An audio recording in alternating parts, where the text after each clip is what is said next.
Hola a todos, ¿cómo están? Espero que estén bien. Hoy vamos a ver la demostración de la fórmula de la recta que pasa por dos puntos y después de ver esa vamos a ver que automáticamente se demuestra la fórmula que pasa por un punto. Para eso lo primero que vamos a hacer es tener tres puntos. Vamos a poner un punto P que sea genérico de coordenadas X e Y. Después vamos a tener un punto A que va a tener coordenadas X1 y 1. Y por último vamos a tener un punto B que tiene coordenadas x2 y 2. Obviamente esos tres puntos tienen que estar alineados, entonces yo lo que voy a hacer es marcar dos puntos, voy a trazar la recta y voy a posicionar el tercero sobre la recta para que salga correcto esto. Ahí está, porque si marcaba los tres sueltos era muy difícil que me salgan perfectamente en la misma recta. Y lo que vamos a hacer es cambiarle el nombre a este. Ahí está, es simplemente para que coincida con la nomenclatura que pusimos acá arriba. Lo primero que vamos a hacer es ubicar las coordenadas de cada punto. A ver, este va a tener coordenada de Y por acá, esto va a ser Y y esta va a ser la coordenada correspondiente de X. En el caso de A, nosotros dijimos que tenía coordenada x1, independientemente de los números, más allá de que esté cayendo, por ejemplo, este cerca del 3, a nosotros nos interesa el valor de la coordenada genérica porque vamos a hacer una demostración. Y este es el punto B, que dijimos que el punto B tiene coordenada x2 acá arriba y 2. Entonces acá vamos a marcar y sub 2. Entonces la idea de esta demostración es lo siguiente. Fíjense que si nosotros trazamos una recta paralela al eje X que pase por el punto A, nos va a quedar algo similar a esto, ¿no?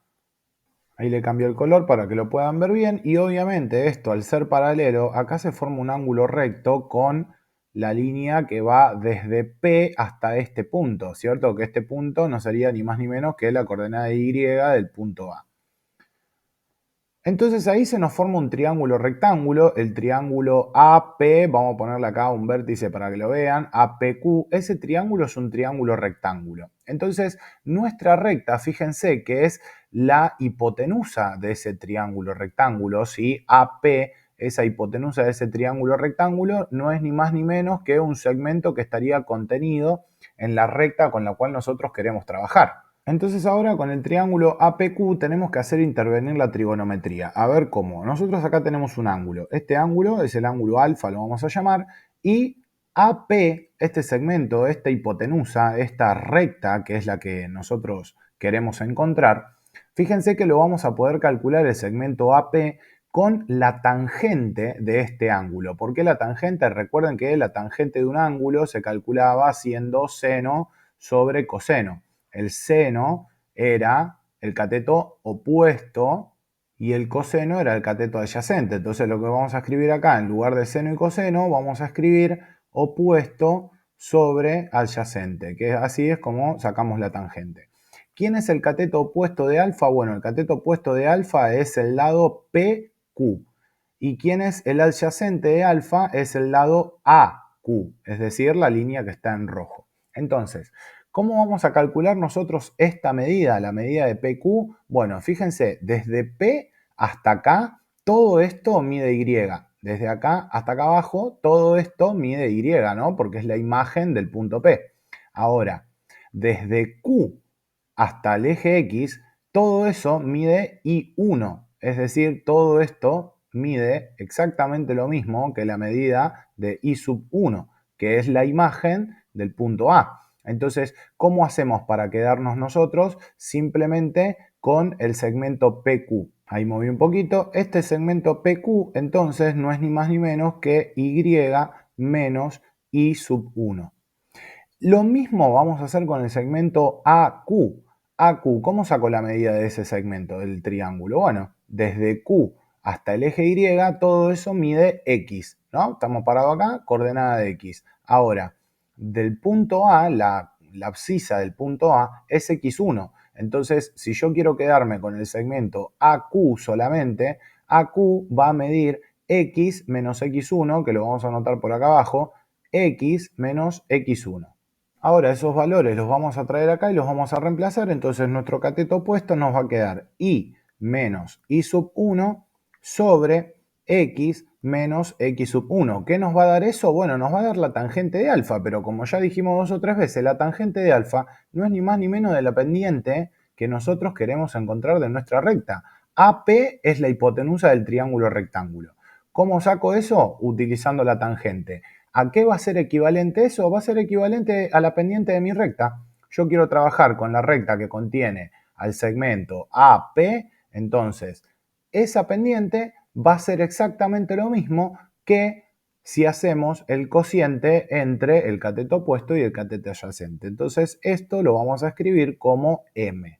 Nos vamos a reservar esa información acá arriba y ahora vamos a venir a trabajar con el triángulo AB y este vértice que lo vamos a llamar T, por ejemplo. El triángulo ABT. El triángulo ABT también es un triángulo rectángulo, también tiene un ángulo alfa, entonces vamos a hacer exactamente el mismo razonamiento. ¿Cómo voy a sacar la tangente de alfa? Bueno, lo voy a sacar haciendo cateto opuesto sobre cateto adyacente. El tema es que ahora nuestro cateto opuesto no va a ser PQ, sino que va a ser BT, y nuestro cateto adyacente no va a ser AQ, sino que va a ser AT. ¿Por qué lo podemos hacer eso? Bueno, porque el triángulo ABT y el triángulo APQ son triángulos semejantes. Fíjense que están compartiendo un ángulo, otro ángulo, por ende no me queda otra que si a este lo llamamos alfa, va a ser exactamente el mismo ángulo que este que está acá. Entonces, por semejanza de triángulos, podemos hacer el planteo que les acabo de decir. Vamos a borrar este beta y vamos a venir y vamos a decir que la tangente ahora de alfa concentrado en el triángulo ABT va a ser BT sobre AT. ¿Cómo hago para calcular la medida de BT? Bueno, nosotros acá hicimos Y menos I sub 1. En este caso, en vez de hacer Y, vamos a hacer I2, porque es la imagen del punto B. Entonces, esto va a medir I2 menos I1. Acá lo hice un poquitito más rápido porque el razonamiento es el mismo que el otro. Entonces, lo mismo va a suceder acá. ¿Quién va a ser esta medida? Bueno, va a ser la medida de x sub 2, que es esta abscisa, menos x sub 1, que es esta abscisa. Entonces, cuando llevemos todo esto para calcular la tangente, nos va a quedar que y sub 2 menos y sub 1 sobre x sub 2 menos x sub 1, todo esto nos va a dar como resultado la pendiente de ese triángulo. Ahora, esta pendiente es exactamente la misma que esta pendiente que nosotros encontramos antes. ¿Por qué? Porque ambas pertenecen al mismo triángulo. AB está contenida dentro de la recta, lo mismo pasa con AP.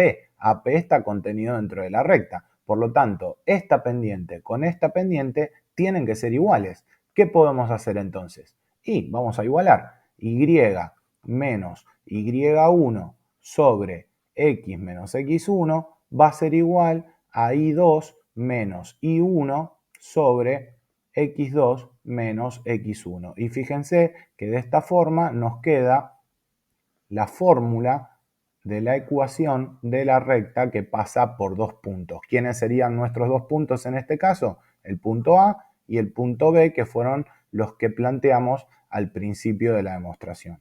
Tengan en cuenta un detalle, si no recuerdo mal, nosotros los ejercicios de los videos anteriores, en vez de ponerles I1, I2, le habíamos puesto I sub 0, I sub 1, pero para este caso no afecta, es exactamente lo mismo.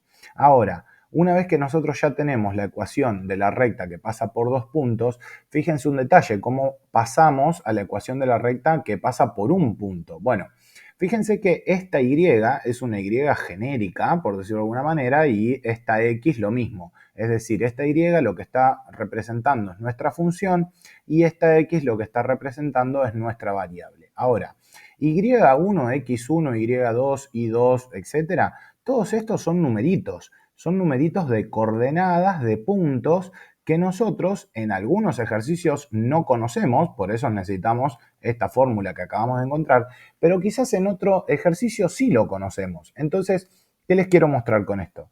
I2 menos I1, X2 menos X1, cuando yo conozca estos valores, yo acá voy a poder hacer una cuenta. Acá me va a quedar, por decir, 5 menos 4 y acá me va a quedar, no sé, 8 menos 3.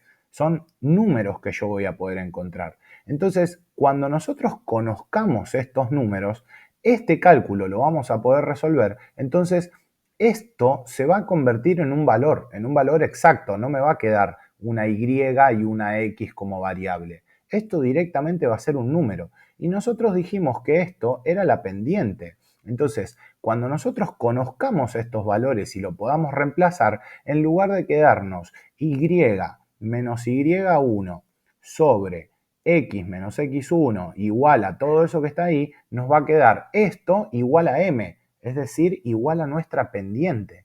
Nosotros en algunos ejercicios, lo hicimos en videos anteriores, esta M ya la conocemos. Entonces, ¿qué es lo que vamos a hacer? Acá va a venir a parar un número, acá va a haber un valor. Entonces, este X menos X1 lo vamos a llevar hacia el otro lado multiplicando. Vamos a multiplicar a ambos miembros por X menos X1 y nos va a quedar Y menos Y1 va a ser igual a la pendiente por X menos X1. Y fíjense que acá es la formulita de la ecuación de la recta que pasa por un punto. Consiguiendo la que pasa por dos puntos, podemos deducir la que pasa por un punto y ahí tenemos las dos ecuaciones que estuvimos trabajando en los videos anteriores. Espero haber sido lo más claro posible. Hoy trabajamos desde este programita porque escribir, si no, se iba a hacer bastante complicado. Espero que lo hayan entendido. Les mando un beso grande y continuamos con función lineal.